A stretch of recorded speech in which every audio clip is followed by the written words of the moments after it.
ನಮಸ್ಕಾರ ಪ್ರೀತಿಯ ಬಂಧುಗಳೇ, ಸನಾತನ ಹಿಂದೂ ಚಾನಲ್ಗೆ ಸ್ವಾಗತ. ಗಾಯತ್ರಿ ಉಪಾಸನೆ ಮತ್ತು ಮಂತ್ರಾರ್ಥ. ಪೀಠಿಕೆ. ಎಲ್ಲ ಬಗೆಯ ಪ್ರಾಣಿಗಳು ಪರಮಾತ್ಮನಿಂದ ಸೃಷ್ಟಿಸಲ್ಪಟ್ಟ ಮೇಲೆ ಅವನೇ ಅವೆಲ್ಲದರ ಒಳಹೊಕ್ಕು ವಾಸಿಸುತ್ತಿರುವನು. ಐತರೇಯ ಉಪನಿಷತ್ತು ತಿಳಿಸುವಂತೆ ದೇವತೆಗಳು ಬೇರೆಲ್ಲ ಪ್ರಾಣಿಗಳ ಶರೀರಕ್ಕಿಂತ ಮಾನವ ಶರೀರವನ್ನೇ ಇಷ್ಟಪಟ್ಟು ಪ್ರವೇಶಿಸಿ ಅವನ ಅವಯವಗಳಲ್ಲಿ ನೆಲೆಸಿದರು.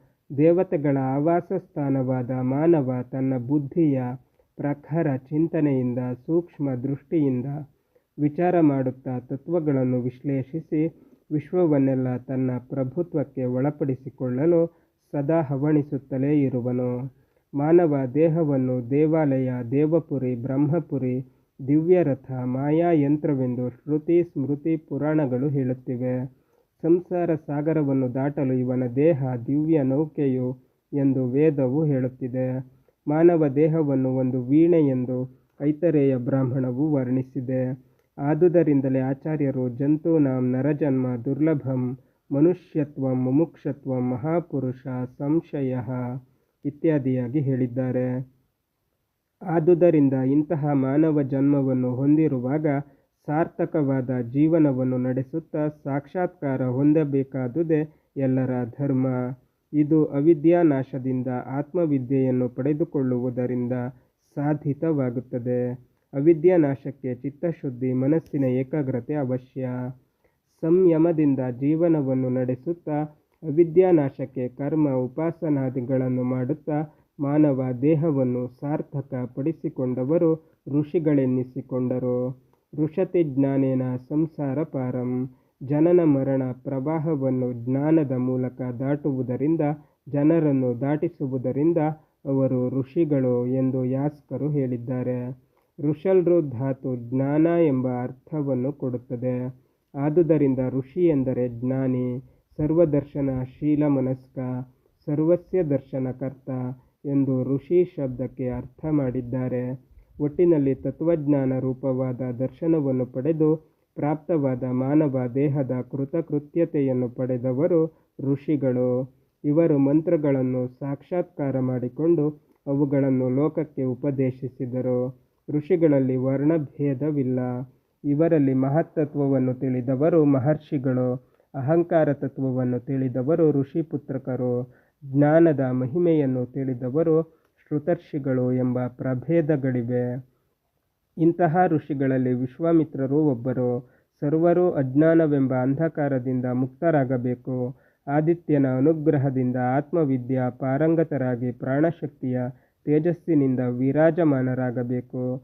ಜಗಚ್ಚಕ್ರದಲ್ಲಿ ತಾನಾಗಿ ನಡೆಯುತ್ತಿರುವ ಸೃಷ್ಟಿ ಸ್ಥಿತಿ ಲಯಗಳ ಮೂಲ ಕಾರಣವಾದ ಪರಾಶಕ್ತಿಯನ್ನು ಆಹ್ವಾನಿಸಿ ಆರಾಧಿಸಿ ಆತ್ಮಬಲ ಸಂಪನ್ನರಾಗಿ ಅಮೃತ ಸ್ವರೂಪರೆಂದು ಅರಿತು ಕೃತಾರ್ಥರಾಗಬೇಕು ಎಂಬ ತೀವ್ರ ಆಕಾಂಕ್ಷೆಯಿಂದ ತನ್ನ ತಪಸ್ಸಿನ ದಿವ್ಯ ಸಂಪನ್ಮೂಲವಾದ ಪ್ರಾಣಶಕ್ತಿ, ಚಿಚ್ಚಕ್ತಿ, ಜ್ಞಾನಶಕ್ತಿಯನ್ನು ಧಾರೆ ಎರೆದು ಗಾಯತ್ರಿ ಎಂಬ ದಿವ್ಯ ಮಂತ್ರವನ್ನು ಕರುಣಿಸಿದ ಕೌಶಿಕ ವಿಶ್ವಾಮಿತ್ರನಿಗೆ ಭಾರತೀಯರು ಚಿರಋಣಿಗಳಾಗಿರಬೇಕು. ವಿಶ್ವಸ್ಯ ಹವೈ ಮಿತ್ರಂ. ವಿಶ್ವದ ಉದ್ಧಾರ ಮಾಡಿದವರು, ಜಗತ್ ಕಲ್ಯಾಣಕರ್ತ ವಿಶ್ವಾಮಿತ್ರ ಎಂದಿದ್ದಾರೆ ಯಾಸ್ಕರು. ಇವರ ಕಠಿಣ ತಪಶ್ಚರ್ಯೆಯ ಕಾಲದಲ್ಲಿ ಇವರ ನಿಷ್ಠೆ, ನಿಶ್ಚಲತೆ, ಪವಿತ್ರತೆ, ಗುರಿ ಮುಟ್ಟಬೇಕೆಂಬ ದೃಢತೆಯನ್ನು ನಾನಾ ವಿಧವಾಗಿ ಪರೀಕ್ಷಿಸಿದ ಇಂದ್ರಾದಿ ದೇವತೆಗಳನ್ನು ಕುರಿತು ವಿಶ್ವಾಮಿತ್ರರು ಹಲವಾರು ಮಂತ್ರಗಳನ್ನು ಕಂಡುಕೊಂಡಿದ್ದಾರೆ. ಅವರು ಹೀಗೆ ಹಲವಾರು ಛಂದಸ್ಸುಗಳಲ್ಲಿ ಹಾಡಿದ ಮಂತ್ರಗಳ ಪೈಕಿ ಗಾಯತ್ರಿ ಛಂದಸ್ಸಿನಲ್ಲಿನ ಗಾಯತ್ರಿ ಮಂತ್ರವು ವೇದದ ಸಕಲ ಮಂತ್ರಗಳಲ್ಲಿ ಮಂತ್ರರಾಜ ಮತ್ತು ವೇದಮಾತೆ ಗಾಯತ್ರಿ ಎಂದು ಸ್ತುತಿಸಲ್ಪಟ್ಟಿದೆ. ಮಿಗಿಲಾಗಿ ಗಾಯತ್ರಿ ಮಂತ್ರವನ್ನು ಮೊಟ್ಟಮೊದಲು ಹೇಳಿ ಸಂಧ್ಯಾ ಪೂಜಾ ಹೋಮಾದಿ ಕರ್ಮಗಳನ್ನು ಮಾಡಬೇಕೆಂದು ವಸಿಷ್ಠಾದಿ ಋಷಿಗಳು ವಿಧಿಸಿದ್ದಾರೆ. ಪರಮಾತ್ಮನಿಗೆ ಪದಾರ್ಥಗಳನ್ನು ನಿವೇದನ ಮಾಡುವಾಗ ಭೋಜನ ಕಾಲದಲ್ಲಿ ಆಹಾರ ಪದಾರ್ಥವನ್ನು ಪವಿತ್ರಗೊಳಿಸಲು ಹೇಳುವ ದಿವ್ಯ ಮಂತ್ರ ಗಾಯತ್ರಿ. ಗಾಯತ್ರಿಗಿಂತ ಶ್ರೇಷ್ಠವಾದ ಮಂತ್ರವಿಲ್ಲ. ಅದು ಜಗನ್ಮಾತೆ. ಗಾಯತ್ರಿ ಜಪ ಮಾಡುವವನನ್ನು ಕಾಪಾಡುತ್ತೇನೆಂದು ಆ ವೇದಮಾತೆಯೇ ಹೇಳಿದ್ದಾಳೆ. ಶ್ರದ್ಧೆಯಿಂದ ಜಪ ಮಾಡುವವರಿಗೆ ಆರೋಗ್ಯ, ಆಯುಷ್ಯ, ಬುದ್ಧಿ, ಕುಟುಂಬ, ಸೌಖ್ಯ, ಧೈರ್ಯವನ್ನು ಕರುಣಿಸುವಳು. ಬ್ರಹ್ಮಜ್ಞಾನಿಯಾಗಿಸಿ ಕೈವಲ್ಯವನ್ನು ಅನುಗ್ರಹಿಸುವಳು. ಎಂದು ಸ್ಮೃತಿಕಾರರು ಹೇಳಿದ್ದಾರೆ. ಧೃತಿಯಿಂದ ಧರ್ಮಶೀಲರಾಗಿ ಸತ್ಯವ್ರತಧಾರಿಗಳಾಗಿ ಅಂತರ್ಮುಖಿಗಳಾಗಿ ಗಾಯತ್ರಿಯನ್ನು ಜಪಿಸುವವರು ತಮ್ಮೊಳಗೆ ಬೆಳಗುತ್ತಿರುವ ದಿವ್ಯ ಜ್ಯೋತಿಯ ದರ್ಶನ ಲಾಭ ಹೊಂದುವರು. ವಿಶಾಲ ಹೃದಯಿಗಳಾಗುತ್ತಾ ವಿಶ್ವ ಬಾಂಧವ್ಯವನ್ನು ಬೆಳೆಸಿಕೊಳ್ಳುತ್ತಾ ವಿಶ್ವ ಕಲ್ಯಾಣವನ್ನು ಸಾಧಿಸಲು ಗಾಯತ್ರಿ ಜಪನಿಷ್ಠೆ ಅಗತ್ಯ. ಪರಿಶುದ್ಧ ಪ್ರೇಮ, ಸರ್ವ ಸಮತಾ ದೃಷ್ಟಿ, ಸರ್ವರಲ್ಲೂ ತಮ್ಮ ಆತ್ಮವನ್ನೇ ಸಂದರ್ಶಿಸಬಲ್ಲ ಸಾಮರ್ಥ್ಯ ಮತ್ತು ತ್ಯಾಗ ಮನೋಭಾವಗಳಿಂದ ಗಾಯತ್ರಿ ಜಪಿಸುವವರು ಆಧ್ಯಾತ್ಮಿಕ ಸಂಪತ್ತಿನ ಒಡೆಯರಾಗುವರು. ಗಾಯತ್ರಿಯ ಅನುಗ್ರಹವು ಅಮೃತ ವರ್ಷದೊಡಗೂಡಿ ಹರ್ಷಧಾರೆಯಾಗುವುದು. ಗಾಯತ್ರಿ ವಿವೇಕ ವೈರಾಗ್ಯಗಳನ್ನು ಸೂಕ್ಷ್ಮ ವಿಚಾರಶಕ್ತಿಯನ್ನು ನೀಡುವುದು. ಗಾಯತ್ರಿ ತತ್ವವನ್ನು ಗುರುಮುಖೇನ ಅರಿತು ಅನುಷ್ಠಾನ ಮಾಡುವುದರಿಂದ ಉಪಾಸಕನಲ್ಲಿ ವಿಶಿಷ್ಟವಾದ ತೇಜಸ್ಸು, ಪರಮಶಾಂತಿ, ಪರಮಸುಖ, ನಿತ್ಯತೃಪ್ತಿ ಸ್ಪಷ್ಟವಾಗಿ ಗೋಚರಿಸುವುವು. ಜೀವನದಲ್ಲಿ ಸುಖ, ಶಾಂತಿ, ಮೇಧಾಶಕ್ತಿ, ಆರೋಗ್ಯ, ಆನಂದ ಪ್ರಾಪ್ತವಾಗಬೇಕಾದರೆ ಗಾಯತ್ರಿ ಮಂತ್ರಕ್ಕಿಂತ ಬೇರೆ ಮಂತ್ರವಿಲ್ಲವೆಂದು ಸರ್ವ ಸ್ಮೃತಿಕಾರರು ಸಾರಿದ್ದಾರೆ. ಧನುರ್ವಿದ್ಯಾ ವಿಶಾರದರು, ಆಯುರ್ವೇದ ಪರಿಣಿತರು, ಅರ್ಥಶಾಸ್ತ್ರಜ್ಞರು, ಗಾಂಧರ್ವ ವಿದ್ಯಾ ಗೌರವಾನ್ವಿತರು, ಸಂಪತ್ಸಾಗರದ ಪ್ರಭುಗಳು, ಸಾಮ್ರಾಟರು, ಅಷ್ಟೇಕೆ ಅವತಾರ ಪುರುಷರು ಗಾಯತ್ರಿ ಉಪಾಸನೆಯಿಂದ ಜಗನ್ಮಾನ್ಯರಾಗಿದ್ದಾರೆ. ಗಾಯತ್ರ್ಯಾಸ್ತು ಪರಂ ಜಪ್ಯಂ ನ ಭೂತಂ ನ ಭವಿಷ್ಯತಿ. ಗಾಯತ್ರಿ ಮಂತ್ರ ಜಪಕ್ಕಿಂತ ಹಿರಿಯದಾದ ಮಂತ್ರವಿರಲಿಲ್ಲ, ಮುಂದೆಯೂ ಇರುವುದಿಲ್ಲ ಎಂದಿದ್ದಾರೆ ಪರಾಶರ ಮಹರ್ಷಿಗಳು. ಮಕಾರಂ ಮನನಂ ಪ್ರಾಹು ತ್ರಕಾರಸ್ತ್ರಾಣ ಉಚ್ಯತೆ. ಮನನತ್ರಾಣ ಸಂಯುಕ್ತೋ ಮಂತ್ರ ಇತ್ಯಭಿಧೀಯತೆ.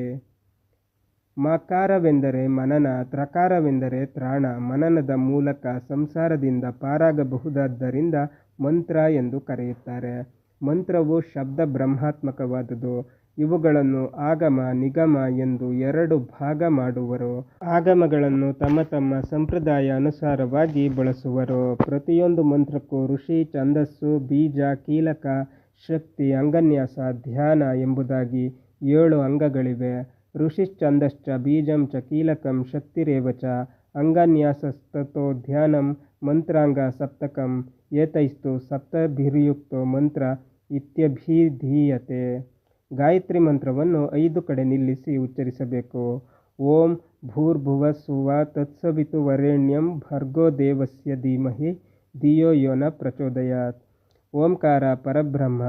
ಓಂಕಾರವು ಸರ್ವ ಮಂತ್ರಗಳ ಮೂಲ. ಓಂ ಇತಿ ಏಕಾಕ್ಷರಂ ಬ್ರಹ್ಮ. ಅಗ್ನಿರ್ದೇವತಾ ಬ್ರಹ್ಮ ಇತ್ಯರ್ಷಂ. ಗಾಯತ್ರಂ ಛಂದಂ ಪರಮಾತ್ಮಂ ಸ್ವರೂಪಂ ಸಾಯುಜ್ಯಂ ವಿನಿಯೋಗಂ. ಮಹಾನಾರಾಯಣೋಪನಿಷತ್ತು. ಓಂಕಾರ ಪರಬ್ರಹ್ಮ. ಇದಕ್ಕೆ ಅಗ್ನಿ ದೇವತೆ, ಬ್ರಹ್ಮ, ಋಷಿ, ಗಾಯತ್ರಿ ಛಂದಸ್ಸು, ಪರಮಾತ್ಮ ಸ್ವರೂಪ, ಮೋಕ್ಷದಲ್ಲಿ ವಿನಿಯೋಗ. ಗಾಯತ್ರ್ಯಚ್ಛಂದೋ ವಿಶ್ವಾಮಿತ್ರ ಋಷಿ ಸವಿತ ದೇವತಾ. ಗಾಯತ್ರಿ ಮಂತ್ರದ ಋಷಿ ವಿಶ್ವಾಮಿತ್ರ. ಗಾಯತ್ರಿಯು ಗಾಯತ್ರಿ ಛಂದಸ್ಸಿನಲ್ಲಿದೆ. ಇದರ ದೇವತೆ ಸವಿತಾ. ಗಾಯತ್ರಿ ಉಪಾಸನೆಯ ಬಗ್ಗೆ ಸಾಕಷ್ಟು ಸಾಧಾರ ಸಾಹಿತ್ಯವು ಸಮುದ್ರದಂತೆ ಪ್ರಕಟವಾಗಿದೆ.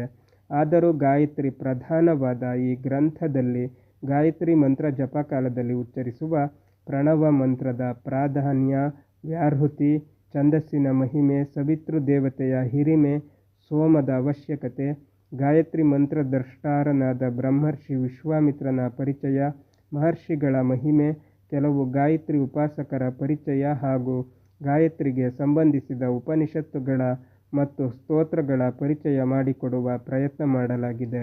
ಅನುಷ್ಠಾನದ ದೃಷ್ಟಿಯಿಂದ ಲಾಂಛನ, ಯಜ್ಞೋಪವೀತ, ಆಚಮನ, ಪವಿತ್ರ, ಪ್ರಾಣಾಯಾಮ ಇತ್ಯಾದಿ ಅಂಶಗಳನ್ನು ಕುರಿತು ಸಂಕ್ಷೇಪವಾಗಿ ವಿವರಿಸಲಾಗಿದೆ. ಗ್ರಂಥ ರಚನೆಗೆ ವಿಶೇಷವಾಗಿ ಬಳಸಿರುವ ತತ್ವಗಳ ಭಾಗವು ವೇದಗಳು, ಬ್ರಾಹ್ಮಣಗಳು, ಅರಣ್ಯಕಗಳು, ಉಪನಿಷತ್ತುಗಳು ಮತ್ತು ರಾಮಾಯಣ, ಮಹಾಭಾರತ, ಭಾಗವತಗಳಿಂದ ಆಯ್ದುವುಗಳಾಗಿವೆ. ಆದಷ್ಟು ಮೂಲ ಸಾಹಿತ್ಯವನ್ನು ಹಾಗೆಯೇ ಉಳಿಸಿಕೊಳ್ಳಲಾಗಿದೆ. ಮಹರ್ಷಿಗಳ ಮಹಾತ್ಮರ ಅನುಭವಗಳಿಗೆ ಮಾತ್ರ ಆದ್ಯತೆ ನೀಡಲಾಗಿದೆ. ಸಂಧ್ಯಾ ವಂದನೆಗೆ ಸಂಬಂಧಿಸಿದ ವಿವರಣೆಗಳನ್ನು ಕುರಿತಾದ ಗ್ರಂಥಗಳು ನೂರಾರು ಬೆಳಕಿಗೆ ಬಂದಿರುವುದರಿಂದ ಇಲ್ಲಿ ಕರ್ಮಾನುಷ್ಠಾನಕ್ಕಿಂತ ಉಪಾಸನೆಗೆ ಪ್ರಾಮುಖ್ಯವನ್ನು ಕೊಟ್ಟು ಗಾಯತ್ರಿಯ ಮಹಿಮೆಯನ್ನು ವಿವರಿಸಲಾಗಿದೆ. ಬಂಧುಗಳೇ, ಗಾಯತ್ರಿ ಉಪಾಸನೆ ಮತ್ತು ಮಂತ್ರಾರ್ಥ ಮುಂದುವರಿಯುತ್ತದೆ. ಅಲ್ಲಿಯ ತನಕ ನಮ್ಮ ಚಾನಲನ್ನು ನೋಡ್ತಾ ಇರಿ. ಎಲ್ಲ ವಿಡಿಯೋಗಳನ್ನು ನೋಡಿ, ಶೇರ್ ಮಾಡಿ, ಲೈಕ್ಸ್ ಮಾಡಿ, ಕಮೆಂಟ್ ಮಾಡಿ. ಹಾಗೆ ನಮ್ಮ ಚಾನಲನ್ನು ಸಬ್ಸ್ಕ್ರೈಬ್ ಮಾಡಿ.